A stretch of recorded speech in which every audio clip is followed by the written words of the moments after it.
And we are streaming live on the Facebook page. So welcome everyone who is joining us on Facebook Live. Welcome everyone who is joining us today on Zoom. I want to encourage everyone who is participating today, and I will continue to remind you as we go, to ask your questions through the chat functionality or Q&A functionality here on Zoom, or also leave them in the comment section here on Facebook. And I will be keeping an eye on those and making sure that we get to your questions as well. But a few months ago, we at the Domestic Violence Center of Chester County had the opportunity to receive a wonderful package in the mail that included When Dating Hurts by Bill Mitchell. Now, this captivating novel tells the story of Kristen Mitchell, a young woman whose life in 2005 was cut far too short by dating violence. It discusses the ripple effects that this tragic circumstance had on her family and on the community, and how the Mitchells transformed their experience over time into an impactful and continued campaign to raise awareness of and to prevent dating violence. A few years ago, Domestic Violence Center staff, myself included, were honored to speak alongside the author of When Dating Hurts at a local PICO office. And a few weeks ago, I had the opportunity to once again speak with Mr. Mitchell one-on-one about his experiences and about this novel. So we are so deeply grateful to have him here with us today to expand on our conversation and understanding of dating and domestic violence.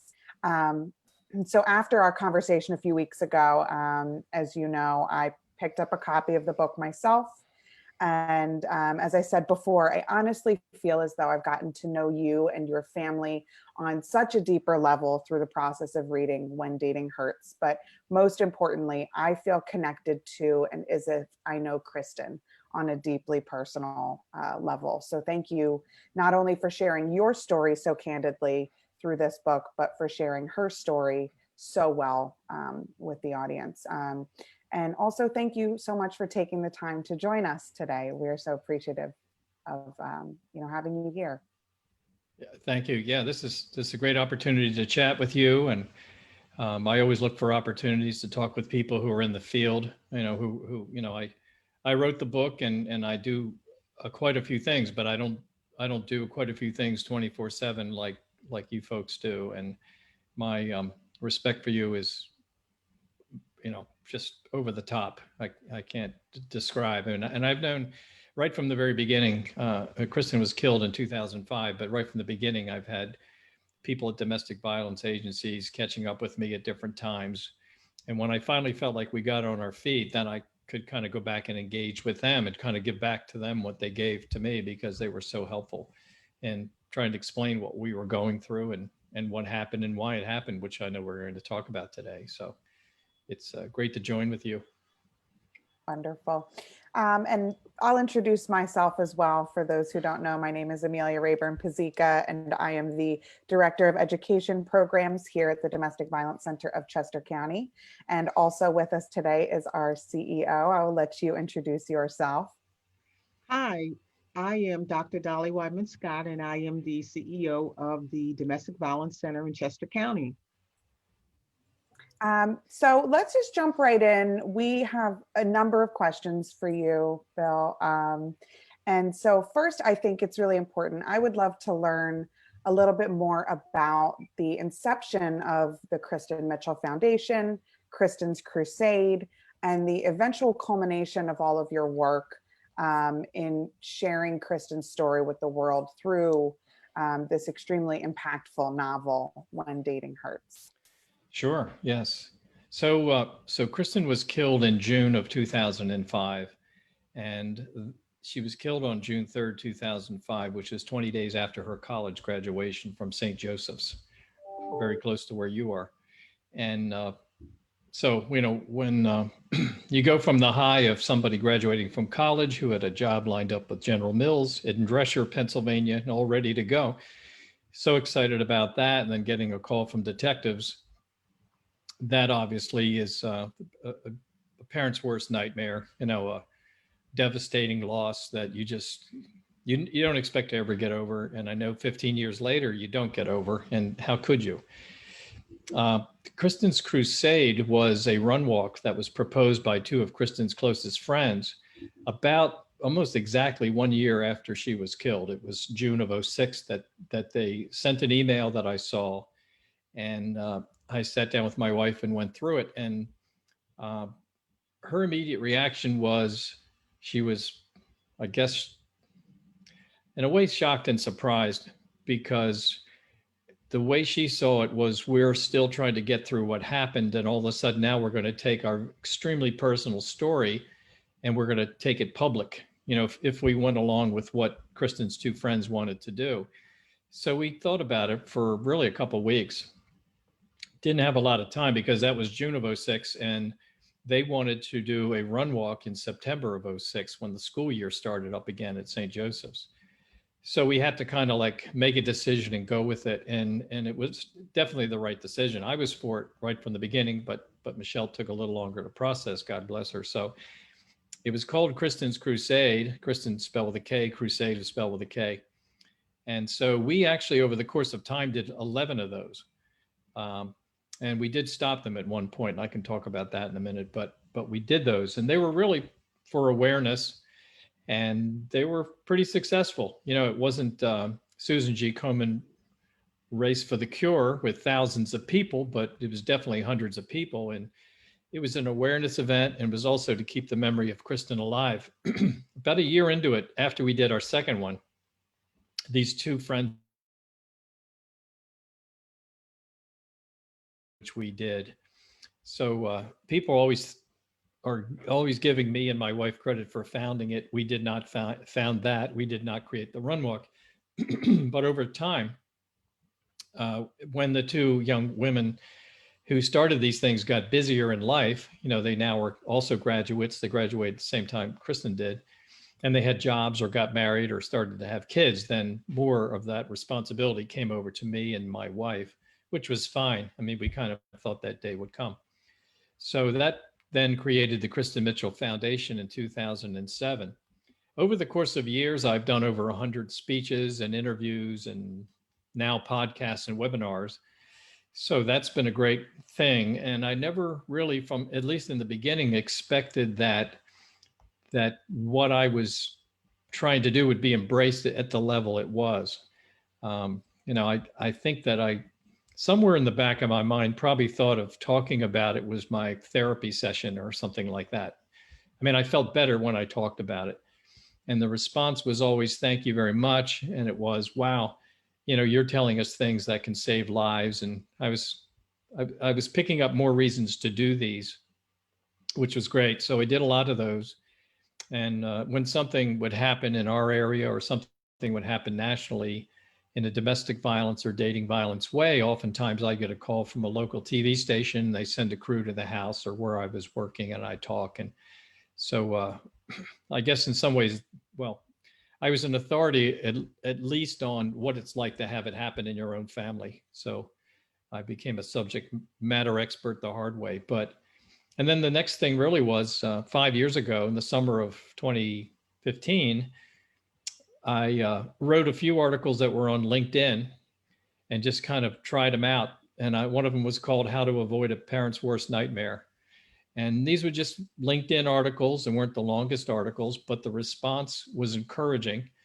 And after I'd done 14 of those, someone finally said, well, why don't you write the book? I mean, you're practically writing it right in front of us. So I set to work at the end of 2015, and then it came out in May of this year. So it's self-published. It took a long time. I was kind of a one-man army with getting this done.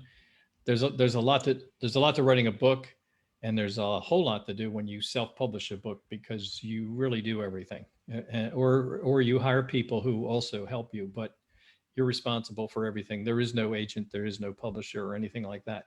So if the book has any success at all, truly was done the hard way, but it was a labor of love, not just for Kristen and my family, but for those who could be potentially the next Kristen Mitchell story, which of course none of us wants.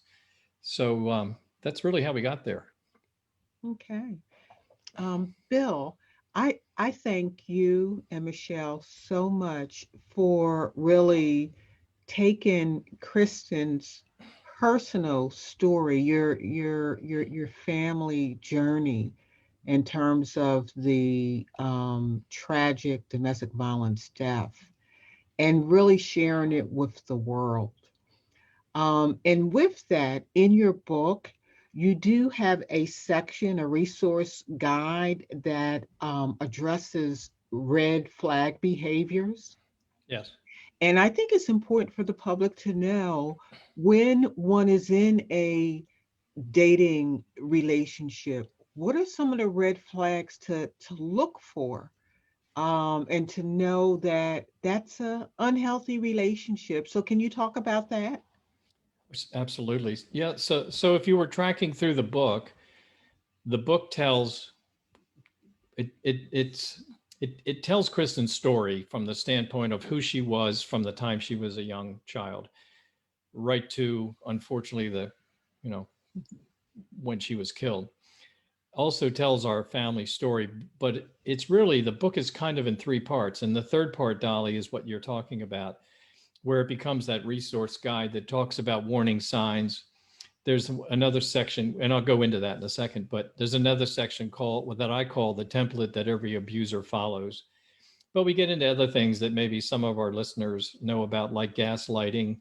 There are a lot of different facets to it, and I was probably the last one to the party of maybe for everybody on this call about these things, but I knew I had to kind of educate myself, because so often I'd get up and I'd give a speech, and I'd get to the Q&A part, and I was terrified that I'd get a question I couldn't answer, or I'd have to keep deflecting and saying, well, and I have to look over at somebody else on the stage to answer it because I didn't know that answer and I wasn't going to make up an answer on something that's important.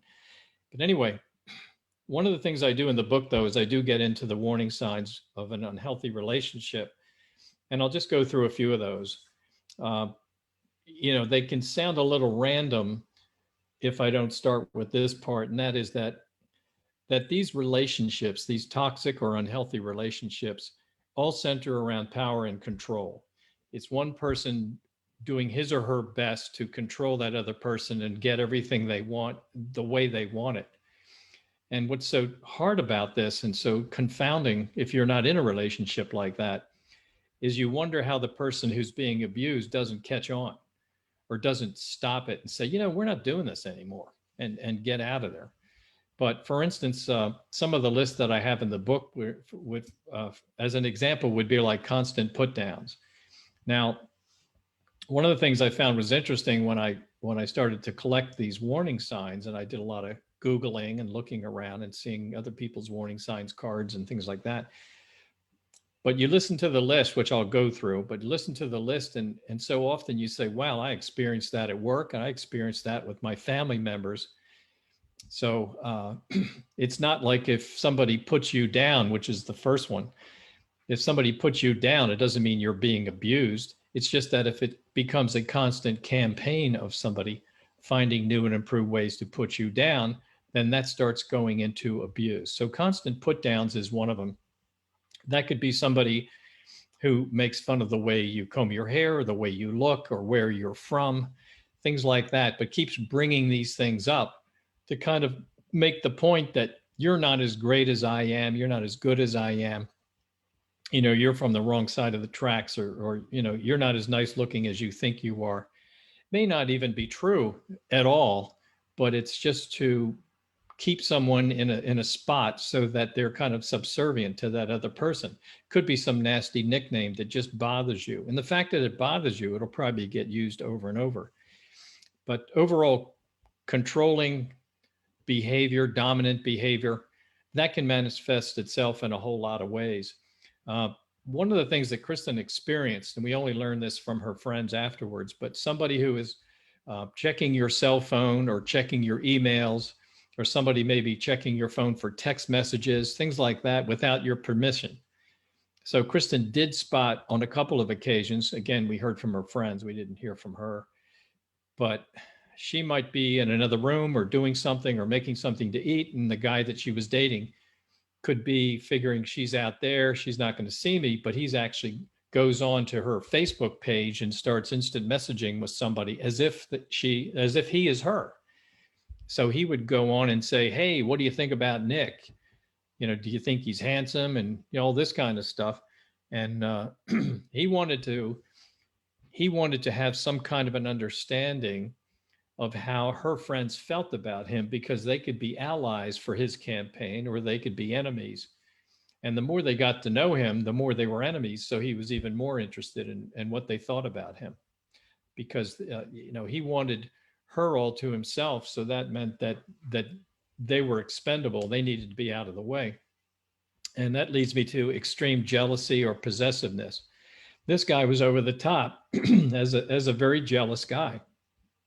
He was always looking for opportunities to keep her away from her friends and even family members. We had the graduation on a Saturday, and my son and I actually headed back home. We live around Baltimore. And of course, she went to school at St. Joseph's in Philly. So Kristen and her mother went to Ocean City, Maryland for a few days, but he was always coming in with all kinds of text messages and phone calls. And my wife actually has a picture of Kristen on the phone with him that she didn't think anything of the time, except why is he calling now? Or why is she taking this call? That type of thing. But later on, makes an interesting slide in a slide presentation to say, here she is on the phone with the guy who would, in that case, about 18 days later, kill her. But extreme jealousy was his thing. And he was looking for opportunities to separate her from her friends or just make it inconvenient to see her friends. I mentioned already a little bit isolating you from your family and friends, that type of thing, but just kind of like putting a wedge in there. Somebody who exhibits big mood swings, somebody who can get come on like the ticking time bomb, like starts to become very mad about things. In her last emails to me, which are in the book, Kristen talked about the fact that he was really mad at her that last full day. And so it jumps right off the page. In fact, there's one email that I looked at it just recently, and I counted about 7 warning signs in an email that was sent to me, but I didn't know anything about any of this stuff. And I would say for most people, if you read that email, you probably wouldn't read it and say, oh my God, why weren't you calling her up? It's the fact that things that she mentioned in the email were going on all the time, and I didn't know that. But someone who's constantly checking up on you with calls and text messages, we've talked about, someone making you feel that nobody else might want you. I don't know if he did that with Kristen, but that is a classic warning sign. It's somebody who kind of paints a picture of, boy, it's lucky for you I'm even around, because if I didn't go out with you and if I didn't pay attention to you, you'd probably be on your own. Somebody make you feel you can't do anything right. Just always looking for opportunities to undermine your confidence, to keep you off balance, that type of thing. Somebody always telling you what to do as if you don't have a mind of your own. And when these people see, and the abusers see that they're successful, then the campaign just gets stronger and stronger as the days go by. And then the last 2 things, preventing you from doing what you want to do. So let's say you like to play guitar or you like to play tennis. This person will probably find ways again to put that down and say, what's the point of going out on a hot day and chasing a ball around a court? That's ridiculous. Or somebody just says, I know you're trying to learn how to play guitar, but over here, I barely can stand to listen to this. And they eventually just put the guitar in the case, and that's the end of that. One that I actually, interestingly, I think, considering we're on here today, but I saw in the newspaper just yesterday, was talking about one form of manipulation, which most of this is, one form of manipulation that doesn't really get mentioned that much is lying to somebody. And it's a kind of laced throughout almost all of these in some ways. It's somebody who is telling you what they feel you need to hear to cause an effect, but not necessarily telling you the truth about what's actually going on. So lying to me needs to get on my list of warning signs. And I didn't have that in the book. I just heard it. But yeah, Dolly, that's kind of my list. No, it's a fantastic list. And, I think that you touch on those primary goals of power and control, and utilizing put downs and utilizing isolation and things like that to reinforce that power and control. Exactly. So one thing that we consistently see and face working in this field, is a broader societal issue that I think surrounds our general understanding of domestic violence and dating violence. Um, and it comes in small ways with things like, why didn't you just leave them, and things like that. And then it can be more obvious and more direct. And the issue that I'm talking about is victim blaming. And you share not just one, but as I continue, a couple different stories, in which you and your family were impacted by, um, news publications and interviews and things of that nature that engaged in some level of victim blaming in regards to Kristen and her story. I would love to just hear more about your personal views on this issue, because I think that it does take a significant toll on victim survivors of abuse and their ability and confidence in reaching out and seeking assistance and help, when this is something that they're regularly facing, and specifically on how the media kind of feeds into victim blaming behavior and the impact that this had on you and your family.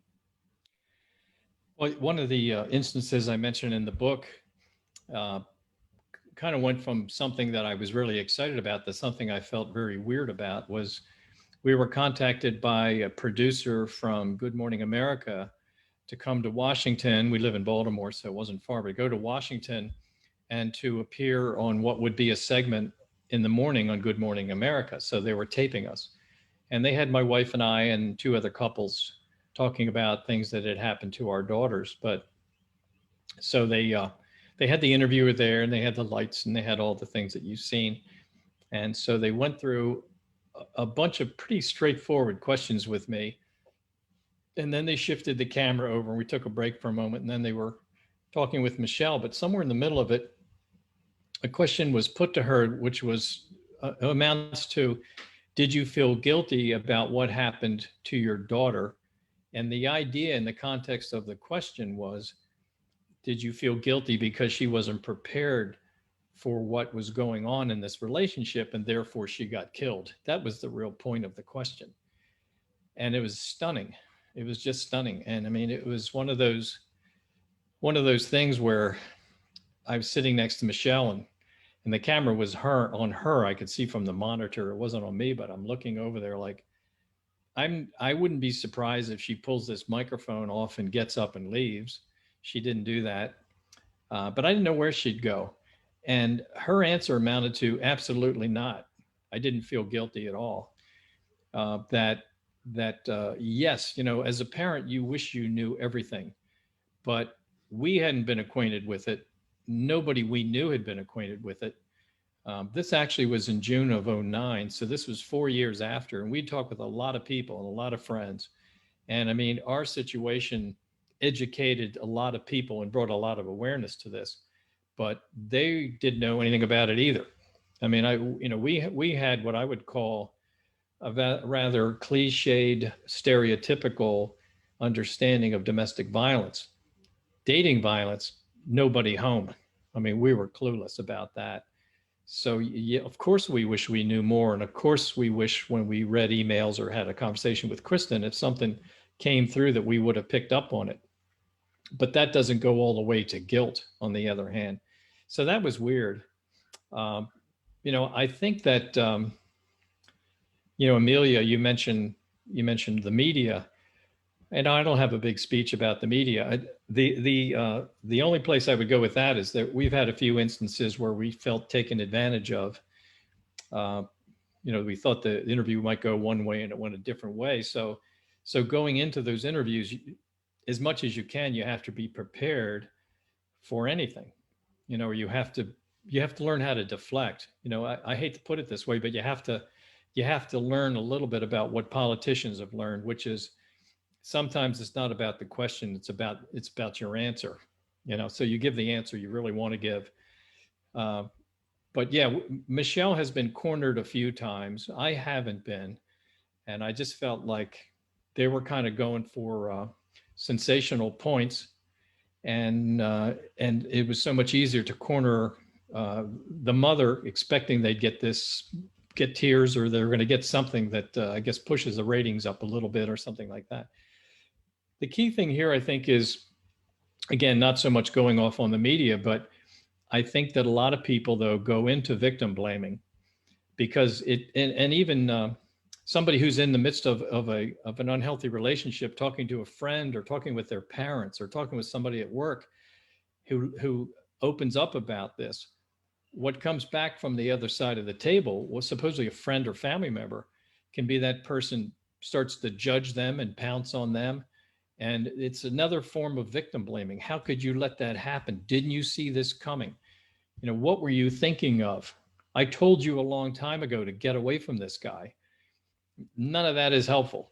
And what happens is, so often, is the person who's the victim hears these type of things and they figure, I don't want any more of this conversation.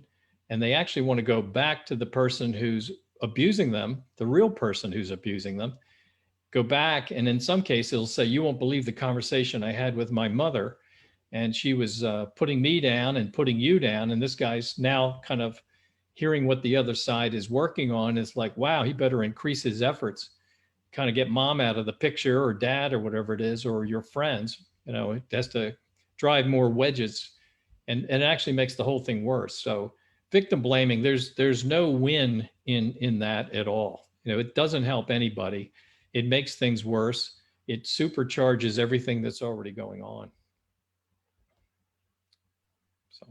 Yeah, thank you. I think that's so important. It's something that we touch on even when we, speak with groups, adults and teens and things like Sure. that when you have a friend or family member who's opening up to you about this, the first thing I always say is you have to go into that conversation non-judgmentally, because you have to stay there. And if you're going into it judging, and it's always well-intentioned, right? This unintentional victim blaming out of love and protective, fear and things like that. But it really does kind of reinforce, as you said, that wedge that the perpetrator of abuse is already kind of driving in there. If you're going into that conversation with them in a judgmental way, it really kind of furthers that wedge and reinforces that. So I think you made a fantastic point there. So I read through the book, and I'll tell you, when I read through those pieces, as the story that you spoke about when it comes to Good Morning America and other instances where people, said insensitive things or behaved in insensitive ways about what you and your family were facing.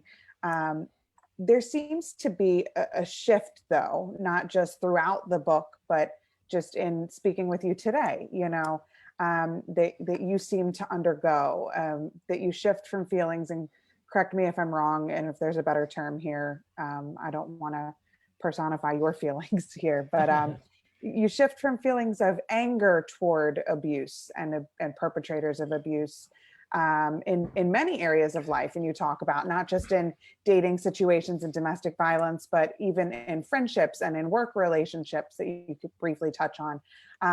But to one of almost hopefulness, hopefulness that the suffering will end, hopefulness that you are a catalyst and something that has driven your work in this prevention field, even moving so far to a place of feeling forgiveness and compassion in some instances, in some cases. And I think it's such an inspiring and important transformation to see. And did you notice this shift in yourself?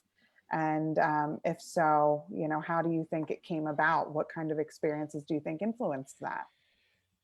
Well, yeah, it's an interesting thing to hear others' interpretation of me, or my my evolution, or whatever that is, because just listening to you, I'm listening to parts of it and I thought, yeah, that sounds right, and then some parts actually I was like, no, that's not the way I feel.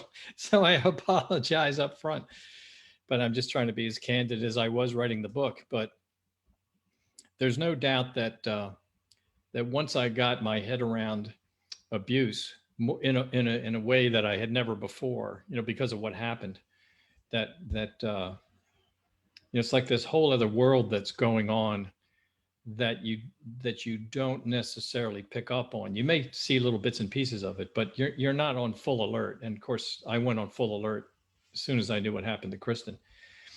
So and then I took the time and I talked with a lot of people to understand it better and better. But with that, I would key on things I would hear from people I work with, either saying some things to other people that seemed unnecessary to make their point, like abusive styling or abusive language and things like that, or things that even happened to me. And so I kind of got to that point where I was already feeling, of course, angry about what happened to my daughter. And, none of us were there to help defend her. I would have jumped right in the way, of course, but couldn't do that. But I found myself becoming angry with people who were abusive. It started to really get my back up. And it's not that I expect anybody was going to get killed, at work or anything like that. But I just felt like this is just so wrong. And this person is continuing to do this and getting away with it. So it was weird because I don't know if I mentioned this in the book or not, but I know I felt that I wondered if getting on an abuser made me an abuser too. It's a strange thing. All of a sudden you become the thing that you don't like, or you become the thing that you keep talking against. So it was tough. It was really tough. And I found many occasions if I was in a conference room and things were going into that place, I'd have to get out of the room. I'd just say, I can't be in this conversation for a while. I got to leave, because I knew the next thing would be I would want to get way too animated. I think about it, and I definitely reached the point of, over time, nowhere in the beginning. I mean, it's been 15 years, but over time, probably 10 years into it, I just reached this point of hopefulness and maybe saying prayers that people would stop this type of behavior, this abusive behavior. I mean, I didn't see it stopping. I felt like I was hearing more and more about it, but maybe that's because I was listening for it, or maybe because more people were telling me about it. And I had gained so many relationships with people who were running domestic violence agencies like you folks. And so, my perception of it went from not knowing very much to times almost feeling like I knew way too much, because that became the only thing I'd think about. But anyway, just trying to help one way or another. The idea of forgiveness, though, that you mentioned, Amelia, you may have interpreted that somewhere in there, but I'm not at that place of forgiveness at all. The best I can explain it, I actually thought I'd get there. I thought I would have that Hollywood movie moment where, I don't know, I just sort of take a big deep breath and go, okay. So I don't know. I've read about forgiveness. I've prayed about forgiveness, and I'm not trying to turn this into a religious show by any stretch. But one of the things that was mentioned to me earlier this year by someone I really believe in, a good friend, said to me, if you can't get to forgiveness, can you get to some level of mercy? And it's interesting because somehow mercy works better for me than forgiveness. Although if you went into your dictionary right now, they actually kind of hang out with each other as if it's the same thing. So that's frustrating. But somehow mercy, I guess the way I look at it is this way. And I'm specifically talking about the guy that killed my daughter, that I don't know how someone gets to the point where they do something as horrific as he did. But we're all different. We're all born with different minds, different backgrounds. We live through, environmental different backgrounds. I know that some of his siblings turned out to be what appears to be fine. They're not criminals of any kind. They seem to be fine, upstanding citizens. Could be lawyers, could be somebody working for a startup, that's high tech. One worked for an airline. So he just was the guy who probably was born with a mind that when he had problems, he didn't solve them very well. You know, some people, if you need money, you get another job or work longer hours or you figure out something. Some people rob banks. They need money because they know they can get in and make a withdrawal pretty fast, and they've got money. It may have to pay for it later. We also solve problems. I mean, I had a big problem handed to me in 2005 with Kristen's situation. I'm trying to take the high road and I'm trying to make the most out of it. So what I'm saying here about Mercy is just this, that this is a guy who consistently didn't come up with great answers. And I know more about his life than I shared in the book. I've learned a lot. Do I feel sorry for him? Yeah, I guess I do. Do I like him? I don't really like him. What I know about him is not very likable. Could I have mercy and all that? Somehow I can get to mercy the way I find that in my mind, but I'm not at forgiveness. I'm not waiting for that day to come. I don't really think about him all the time. I think about her. The last part of it is that if he really wanted forgiveness, I guess he could ask for it. So far, he hasn't. And besides that, I look at it like ultimately forgiveness is between him and his maker. I mean, I would say put your hands together and pray a whole heck of a lot, or do whatever you need to do, because that's going to mean a whole lot. If I were to forgive him, I can't tell you what happens after he passes away. You're on your own, pal, just like me. Long answer, right? But anyway. I'm glad that you clarified. As I said, I didn't want to speak to your experience. No, that's okay. But I think that you made a great point there that I have found in my own life and experiences, and something that I've even had conversations with other survivors about, which is that concept of forgiveness, of mercy, and how it is such an individual journey, and it is something that you get to define. It's not defined for you. So whatever, wherever you are able to get, whether it be mercy, forgiveness, your definition and version of that, but I will say that just, and you did say in the book at one point, feeling like, you could act out in an abusive way toward abusive individuals, because it is an issue that can get your blood boiling, and it can, bring a lot of emotions out of us. But the fact that you've been able to transform this experience into one in which you fight for this cause, and you have her legacy live on in such a positive way, I think is just so inspirational. So thank you for that. Thank you. It just felt like the right thing to do. You just live it one day at a time, and here we are 15 years and some change later, and there's a book and things, and there'll probably be other things after this. And if it helps people, then and if my if my therapy session helps me, it helps everybody else to some degree, then it's a win-win-win-win-win, right? So exactly. And I think it speaks to how impactful and how still so relevant this issue is, and Kristen's story and experience are to the issue of dating and domestic violence, because 15 years later, it's still so impactful. Yeah, well, I know in our family, it seems like yesterday, sure. but yes, a lot of people, I'm actually in some ways surprised about it.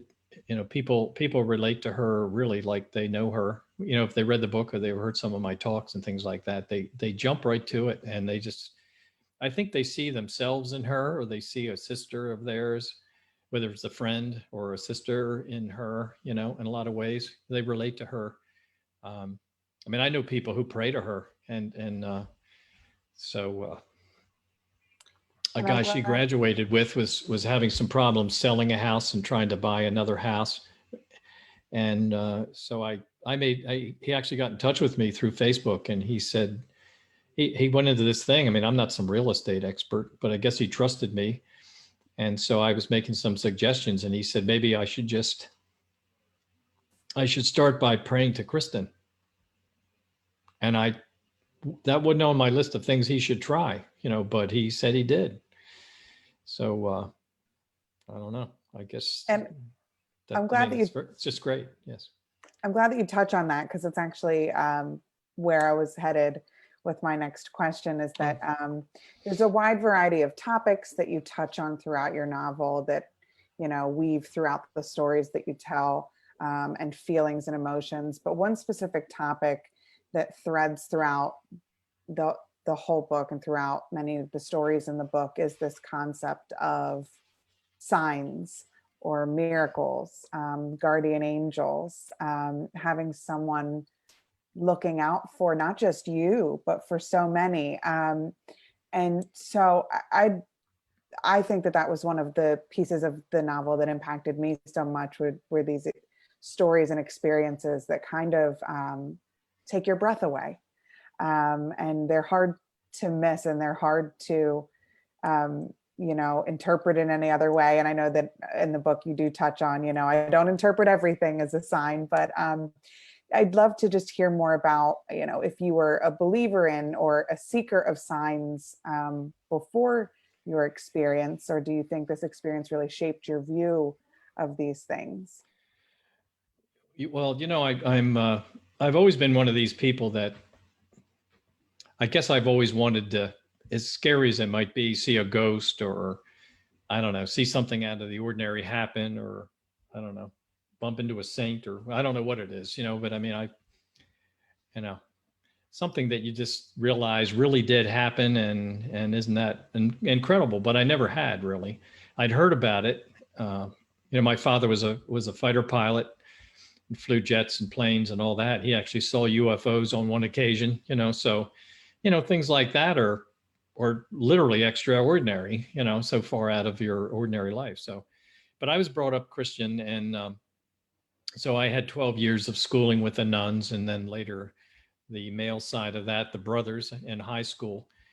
But there was always an undercurrent, of course, of religion and praying and going to mass and that type of thing. So you carry that with you, and I have, but but I wasn't what I'll call I wasn't waiting around to see something happen at any point in time. I'd heard things about people passing away, and different occurrences would take place. A next door neighbor had a fan that kicked in the middle of the middle of the night in his bedroom, and it kicked into a speed that he didn't think that thing could do.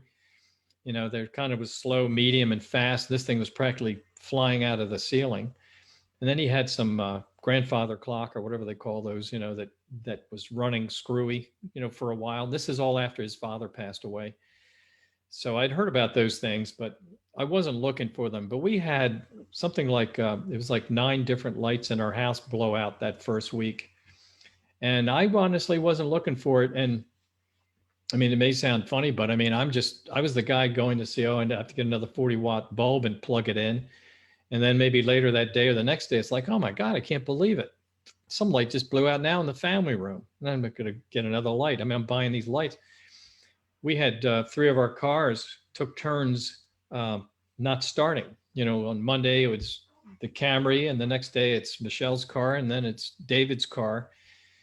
And then the next day it would start and run just fine. And I'm not doing the math on this, at the time, but I mentioned to a neighbor, I said, yeah, we keep having all this goofy stuff. In the midst of we were trying to get ready for a funeral. We're not doing some kind of electrical study on the house, with spirits and things flying around.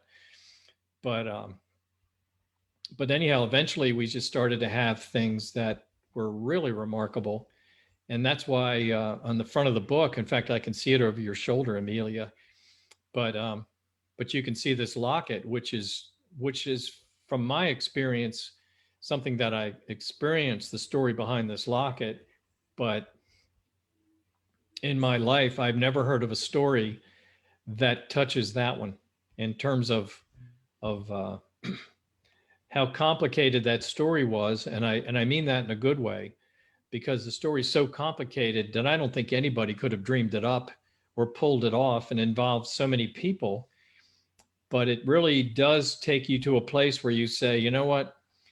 If I buy the story, and it's a true story, but if I buy the story, I almost have to buy the fact that when people die, they can still interact or somehow touch the lives of people who are still living. That's my takeaway from that story. But as you said, Amelia, I have a number of things in there that came along that happened that you just say, the chances of that happening, whatever it was, and there was more besides the locket, the chances of those things happen are so remote that you just have to think it's got to be something outside of what we all know and see as really, really normal. So, but anyhow, those things happened and we noticed them or didn't notice them and had someone else tell us. And we had lights blow out or flicker in a chapel one night that did after. And that's only when we were there for a service having to do with Kristen. So there were a number of those things. And, I have to say, to finish this little part here about this, is that, when somebody means that much to you, like your daughter, and they pass away, you may have been raised a certain way and you've heard certain things from ministers or priests or rabbis or whatever you hear, but you still go to this place of, I know you were living and I know you died and I know we buried you, but I still have to ask the question, but where are you? Like, where is that mind? Where is that soul or whatever that is? Where is that being that was here with us on a daily basis?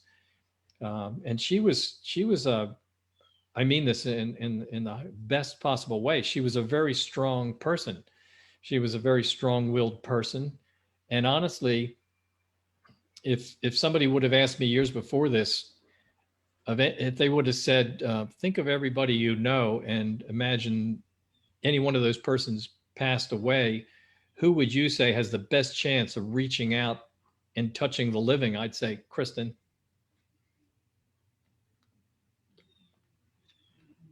Yeah.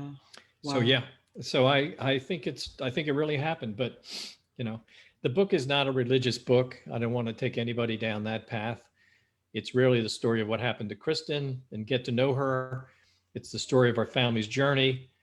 And then, as Dolly was talking about, it's an opportunity all in one place to read about warning signs and different things that you really need to know so that when things are happening around you, that you interpret them correctly and then you learn more and take action, because it could be happening to yourself. It could be happening to someone you really care about. And if you are as clueless as we were and her friends were, God bless them, things happen and you just think, this guy's difficult.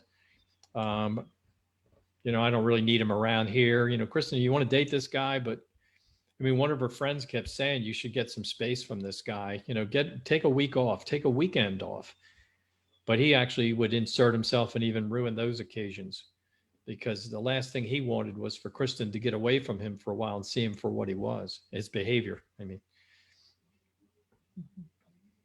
Yeah. And again, I have to put a plug into the audience to please read When Dating Hurts and Kristen's story. Before we started this discussion, I had shared with Bill and Amelia that initially when I began to read the book, that I had to put it away because of my own personal experiences and my emotions.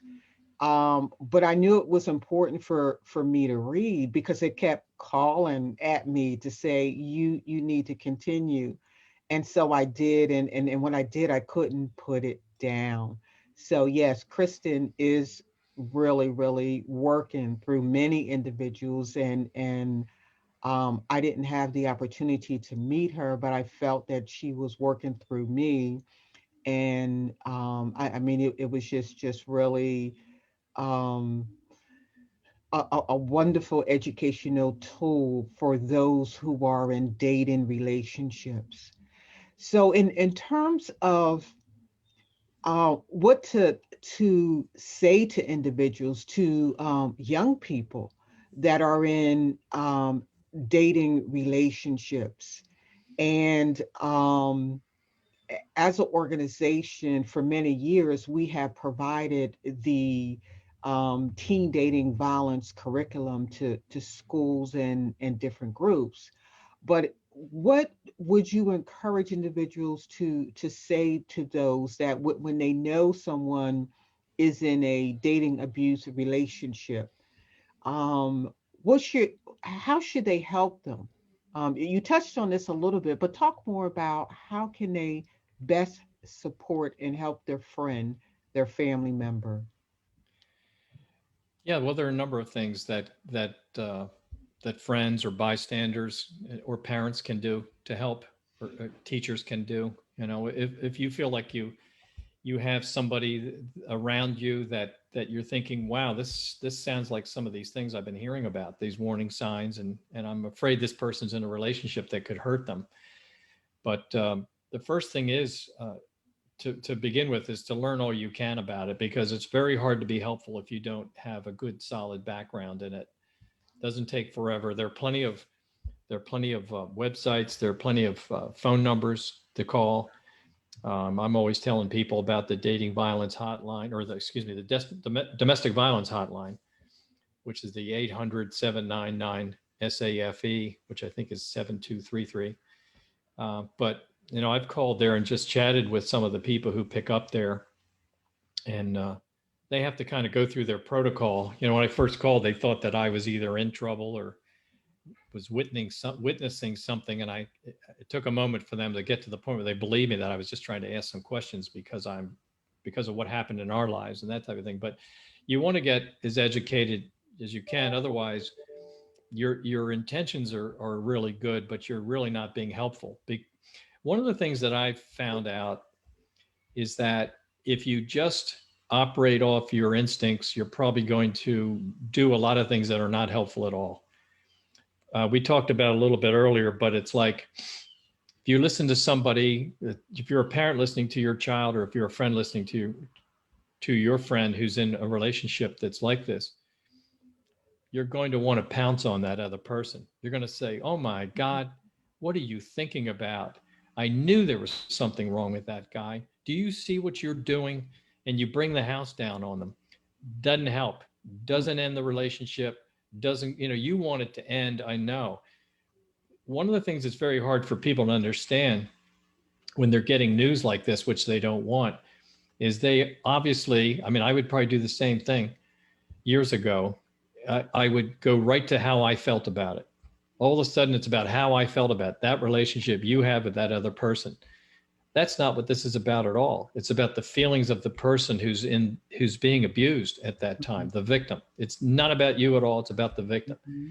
So if that's the case, you want to know all you can. Now, part of it is you want that person to talk about it. You want to become, and take some practice, but you want to become a great listener.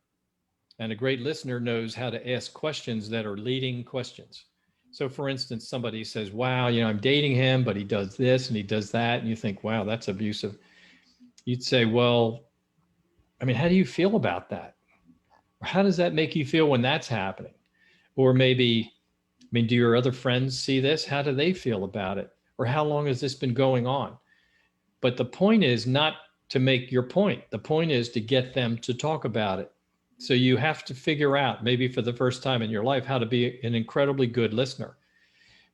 The idea here is to get them to the point where they hear themselves and they realize, you know what, you're right. This is a bad relationship for me. This is not where I wanted to end up. This is not the best person for me in my life. Or this person is changing me. This person's changing me into somebody I don't even recognize. So you want to be really supportive. So, one of the things that's got to be very hard when you are confronted with this situation in front of you is to be patient. You really do want it to end later today. You don't want to wake up tomorrow and the sun comes out and it's all better now, and your friend's out of that relationship and she's just the way she used to be before this character came along, whoever that was. One of the things that you can do, for instance, is I mentioned the hotline, and they could call DVCCC for that matter. I mean, there are any number of places to turn. You don't have to Google it very deeply. But one of the things you can do that's very helpful to your child or your friend or a coworker is to say, look, I know you feel like making this phone call is going to be very hard for you, but what if we both sat down and made that phone call? Mm-hmm. And at any point, if you want to hang up, we can just hang up. That person on the other end will be fine. They don't know you. They're pulling for you, but they don't know you. They're not going to send a SWAT team to your house. Police are not coming in helicopters. It is all whatever you want it to be, but I feel like it would be great for you to talk with people who are professionals and maybe a domestic violence place or a hotline or something like that, but start the conversation. That type of thing adds up to help. One of the things too that's critically important is if you get to the point where it's your child or it's your friend, if they're dating somebody who is that over the top controlling and does that many power plays that we talked about before with the warning signs and everything, if that person, your friend or child, gets to the place where he or she wants to break off the relationship, that's another area where you have to kind of apply the brakes first, because that is, and I can attest to it with my daughter's situation, that is the most dangerous time in that relationship, because that power and control person is not going to like the idea that the abused person is going to say, you know what, I'm kind of done with this. I'm moving on. I'm going to go see other people. That's not going to play very well. Chances are a person who is the abuser, whether that person's 15 years old or 25 years old or 55 years old, honestly, that person has probably been practicing this act for a period of time. This person's been manipulating people way before your friend came along, way before you came along, or whoever it is. A lot of trial and error, figuring out what works, how to manipulate other people, that type of thing. But that person is going to snap when they get this news. It's the last thing that person wants. That person will actually go into the fear stage of, oh my God, this whole thing that I've created, this world I created around this other person is about to get shattered. I can't let that happen. So that part's really important, and it takes a lot of planning. In this case, you can't just break up and say, that's it, and then expect if you see that person is going to behave well. So that's when you really have to apply the brakes. And I keep saying, talk with people at domestic violence agencies, but it has to be done carefully. My daughter, it appears, broke up with this guy in her apartment with no one else there. And she was killed by this guy. She didn't know. She was a very honest and trustworthy person. And I think that she was trying to be respectful. And she did what a lot of us would do. And that is wait till we're alone, have the conversation, and then maybe that's that. And no, they can't do that. The person who was the prosecutor of our case, I had asked the prosecutor, what would you tell people to do? And she said, look, this is not always possible, but I'd actually use somebody else's phone after I got my own phone number changed, get my phone number changed, use someone else's phone, call this person and tell that person in about 30 seconds, we're done. That's it. Don't ever contact me. I'm done with you. It's over. Don't contact my sister. Don't contact my friends. Don't come by my house, blah, blah, blah. I mean, just use your imagination. But before that breakup happens, a lot of planning has to happen. I know people who dated some guy in high school and then over the summer broke up with him, and that guy would find every opportunity to show up in different places, show up at the mall, show up at someone's party. He wasn't even invited. He found out she was there. And he figured that when she went off to college, we live in Maryland, and she was going to college in Virginia. She figured he's going to show up here. And part of my coaching to her was get a picture of him and show it to everybody you hang out with and say, if this guy shows up around here asking for me, tell him you don't know where I am, and then tell me he's here. Okay. Because I can't be around this guy. This guy is dangerous. And that danger after a breakup like that, that danger's around for a long time.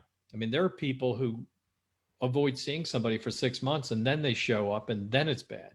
Mhm. So it's kind of a crime discussion we're having at this point with some people. When somebody is that toxic, somebody who's that dangerous, you just don't know what that person will do. My daughter would never in a million years ever figure that she would be killed by somebody that she had been dating. Right. Again, um, breaking up requires a lot of planning. And Yes. also, it requires that one not feel bad about breaking up over the phone. It's like, hey, don't care about the abusive party's feelings. It's about your safety. And by phone, someone else's phone, that is really, really critical. And thank you so much, Bill, for sharing that. Good. Also, what about communities? October is Domestic Violence Awareness Month. And I know that in many communities, there are a lot of events during this month. So talk about what can communities do to help keep survivors safe?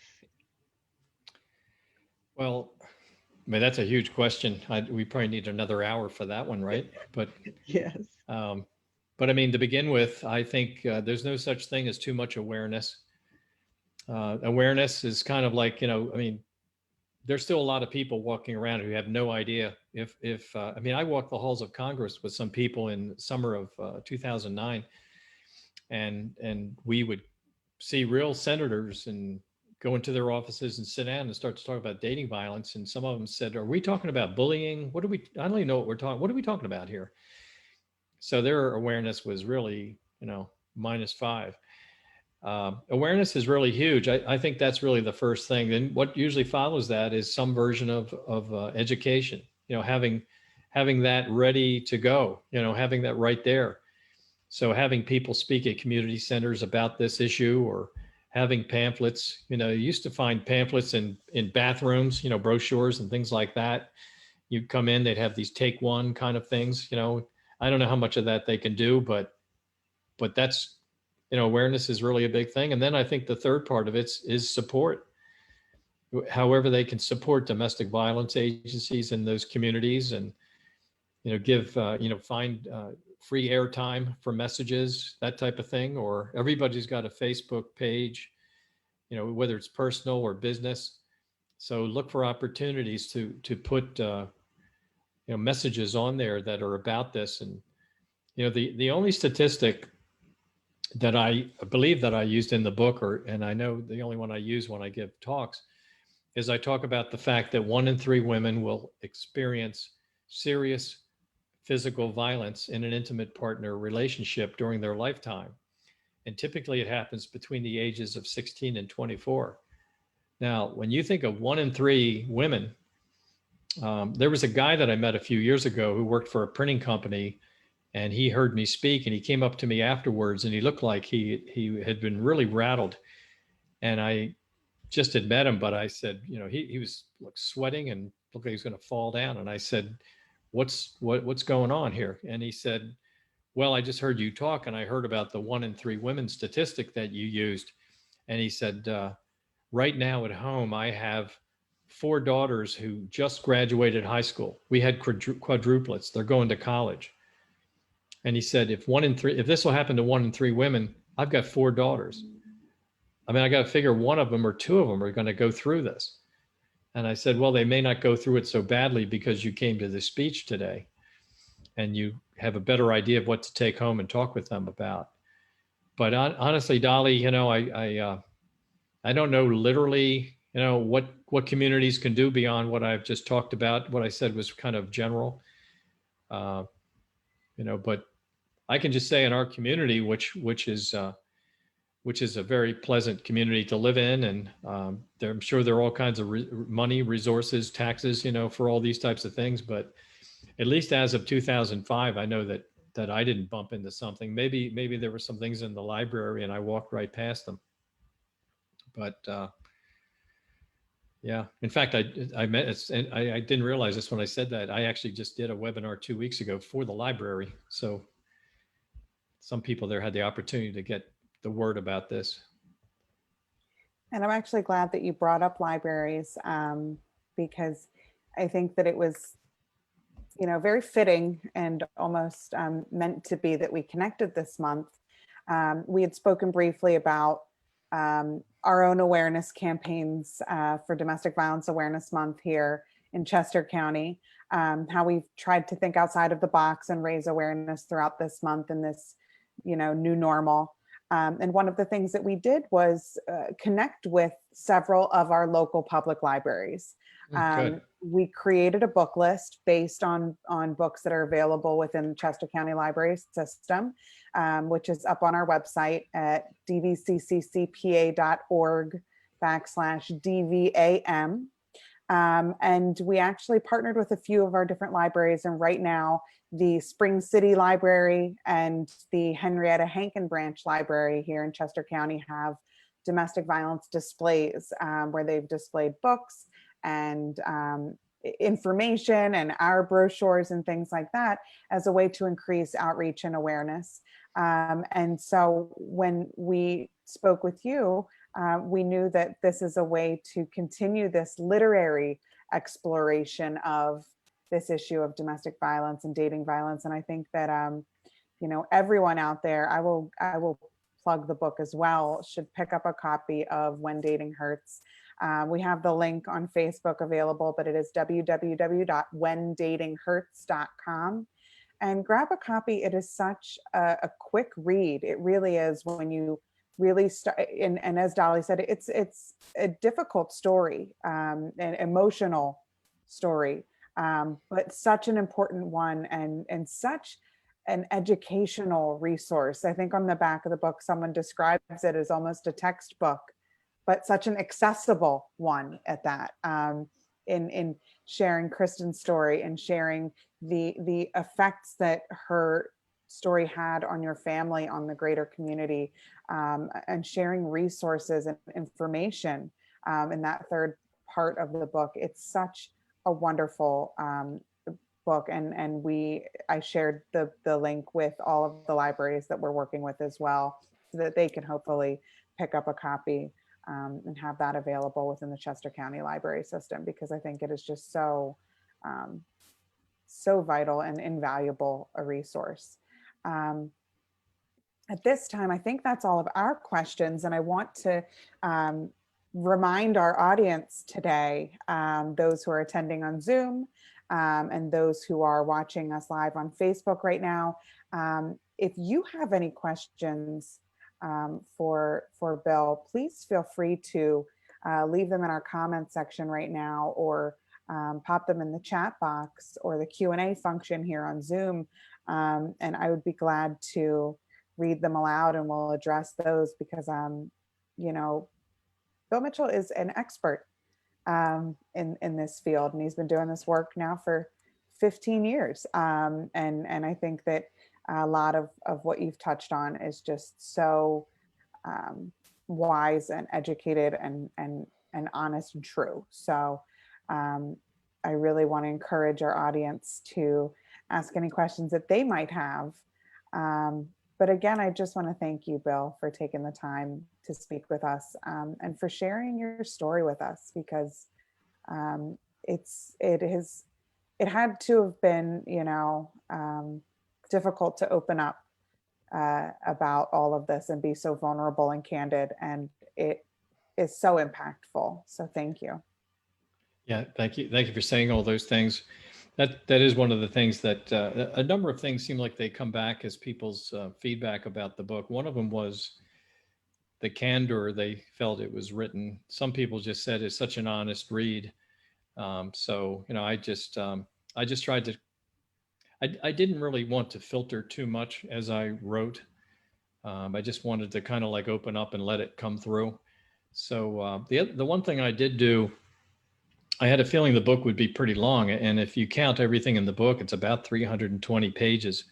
When you were saying it's a quick read, it's interesting because some people said it's an easy read or it's a compelling read or I got through it in 2 to 3 days, that type of thing. But it's 320 pages. So it rolls, and Amelia, you and I had a conversation before, which was about the fact that I kept all the chapters very short. I didn't want you to, I know what it's like to read a book where you go into a section that's 20 or 30 pages and it's like this walk across a desert, and you lose people after a while, that you're like hanging around this one particular point and working it from every angle. We didn't do that. And, there were a lot of people quoted in there. I wanted you to, in writing the book right from the very first page, I wanted the reader to feel like they were right there next to me when things happened, good, bad, or indifferent, mostly not a whole lot of good. But I wanted you to experience it. And I mean, there's one instance where towards the end of the book, I talk about this one young woman who came up to me before I gave a speech, also was in 2009. It came up to me and she walked up to me and asked me, are you Bill Mitchell? And I said, of course I was. And she was like, she had met a celebrity. And so I didn't get it. And there was no book or anything back in those days, just some guy giving speeches here and there. And this was at a community college. And she came up and she goes on and on about how she met this guy and thought he was terrific, and she married him, and he already had a few daughters from a previous marriage, and but he was Mr. Wonderful, and everything was just great, and a little bit of bad behavior dating. Then they got married, and then all of a sudden the bad behavior became much worse. Besides abusive language and style, physically abusive like you can't imagine, and I mean, she's telling me this. I'm supposed to give a speech at 1 o'clock. She's talking with me starting at about 12:30. And about 20 minutes into it, she hits me with the biggest part of that particular story, which was that where she had been hit by him a few times in front of the kids. And he thought at one point that he had killed her. And this was in Maryland. And so then he thought he'd killed her. He loaded her into the back of this big RV he had, which was a Hummer, put her in the back like the dead body in the back, and then drove to Virginia to this property and started to bury her. I mean, he dug a hole and was burying her. And they, by that time, had one child together, this little boy who was only 2, and he put him in the hole too. This kid was alive, this little 2-year-old boy. And I mean, this guy's now shoveling the dirt, and these other daughters of his were standing there, and they'd seen daddy go and do horrible things before. This was just the worst of it. This woman's telling me this story. So it turns out the cold dirt landing on her was enough to awaken her. Even though this was in summer, you dig down deep enough, it's cold or cool. And she had to beg her way out of that hole. She would never tell anybody. But anyway, a few weeks passed, and she managed to get a phone, and she somehow had my phone number, found it on a website or someplace with the scant amount of time that she had access to the internet with this man, and called me at work. And all I could, she tells me that I told her she remembered it better than I did. Because I think she disguised the story. She didn't give me all these details I'm giving you right now, or I would have remembered it. But I just kept saying, well, you'll be the next Kristen Mitchell if you don't get out of there somehow safely. And she managed to do that. But here I was about 10 minutes before giving a talk, and this woman's tell me through this horrendous, devastating, awful story. And I mean, I was about to pass out listening to this. I felt like I had a fever and I was sweating. It's November. And I finally said to her, I'm supposed to go up on that stage and give a speech in about 8 minutes, and I can barely breathe. And so I had to kind of peel myself away, but I said, I'll talk with you when I'm finished. Anyway, that's just one of the vignettes that's in the story. So it's not just our family story, but it's things that kind of happened along the way after that. And what I wanted to do in the book was paint a very accurate picture of what it's like to have this happen in your family, hoping that people who read the book would say, oh my God, I never thought of that happening. And then I never thought of someone being mean to you or nasty to you at work. And I never thought of maybe now that you can get on your feet giving talks and meeting up with people who had these type of things going on. I mean, that people who have had abusive actions taken against them seek out other people. So they would seek me out. And that's why she came up to me to thank me for helping to save her life because I told her what I told her. She soon got out of there. But I mean, I didn't get in it, I didn't think I'd get in to get stretched as far as I've gotten stretched over the course of time. I'm glad all that happened because it's kind of what I was hoping for, but I didn't think it would get quite to that place. I mean, it was like that particular day, I was like, it's almost like, what have I opened myself up to? I mean, this is amazing stuff that's happening, and I'm glad I did it. I continue to do it. But again, she kind of walked right into that situation. She didn't know. And one of the things that I think is such a great way to put it is, if somebody treated you on the first date the way they treated you on the 20 or 25th date, you'd get out of that relationship immediately. But the people that do this type of thing, they spoon it out carefully. You're not going to probably get abused in the beginning. It's actually going to be just wonderful. You're going to go out to a terrific place to eat in a really nice car, possibly. And you might have, a couple dozen roses show up at work the next day after this date. And you're just thinking, wow, this guy's terrific. But it doesn't stay terrific. But you keep then, when it gets bad and it gets worse and it gets bad and it gets worse, you keep thinking, wow, it used to be good. I wonder if we can just get back to when it was good again. And maybe it goes back there for a while, but then the cycle keeps going. We talk about that in the book too. And that's the template that every abuser follows. But yeah, there's a lot to be learned, because if you don't know what this is about and it starts happening around you, you won't interpret it correctly. And so I wish I'd known up front. I would have, I saw some emails that last evening that I would have called Kristen up, and I wouldn't have just read them. And I wrote back to her in every case, but I was just taking the high road. And well, he's difficult, but he needs to know that you have other friends, and this nice fatherly little email I wrote back. And I didn't know what I was really dealing with at that time. And now people can know. Yeah, thank you so much. And I'm important. glad you spoke to those stages and the cycles that these relationships follow, because I think that that's so important in understanding not just the emotional manipulation and psychological control that these relationships have over individuals, but how they are constantly ebbing and flowing and moving, almost like a roller coaster. I talk about when you said those highs, you're at the top right before you fall, and you're feeling like the excitement, the butterflies in your stomach. We see behaviors that we call love bombing, right? Mm-hmm. Where there's so much love and romance, and it's that old quintessential, I know when it's bad, it's bad, but when it's good, it's so good. And that's kind of like feeding, that individual's validation that this is something that's worth working on and staying in. And I think that's so important. I've drawn that same comparison that, if someone put their hands on you on the first date, or talked down to you, or made fun of you, or behaved in abusive ways that early on, it would be so much easier for us to identify the issue of dating and domestic violence. But that's not how it happens. It's not how it goes. And so I'm glad that you spoke to that. So we have not had any questions or anything pop up in the chat or in the comments section, but I'm once again going to implore everyone to purchase a copy of When Dating Hurts. Read this amazing novel. It's so impactful and it's so educational, specifically in terms of dating and domestic violence.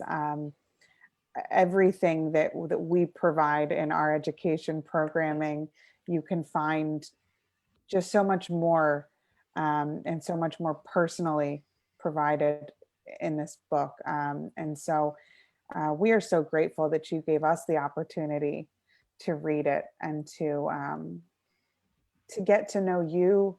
And as we said before, to really get to know Kristen um, on such a deeper level. As Dolly said, I felt like I really know her now, and I really know you now.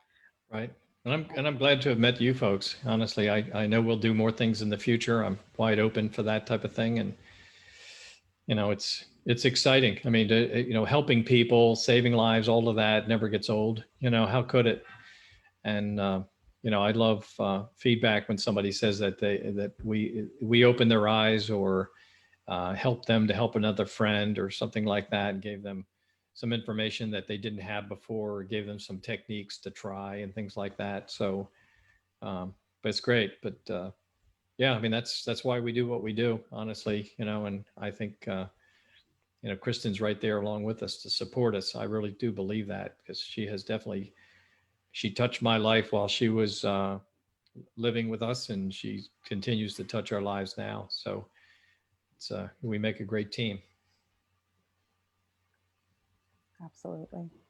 Well, I don't want to keep you, so I want to That's fine. thank you so much once again for inviting us into your experience and into your family through reading When Dating Hurts, and for joining us today and reaching out to us and wanting to do something with us.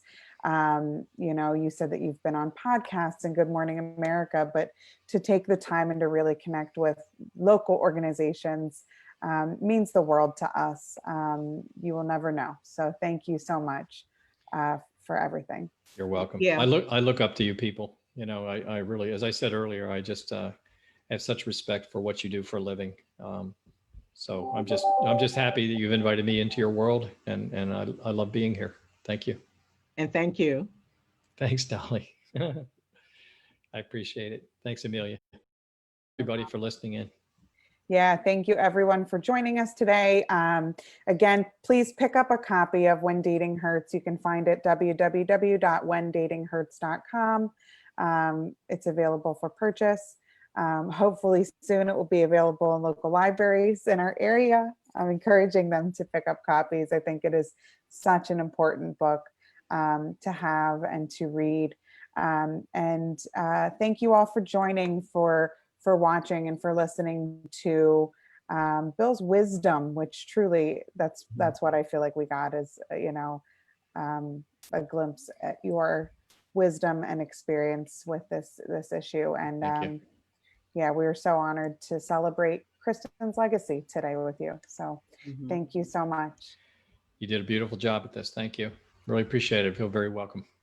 Thank you. Thank you.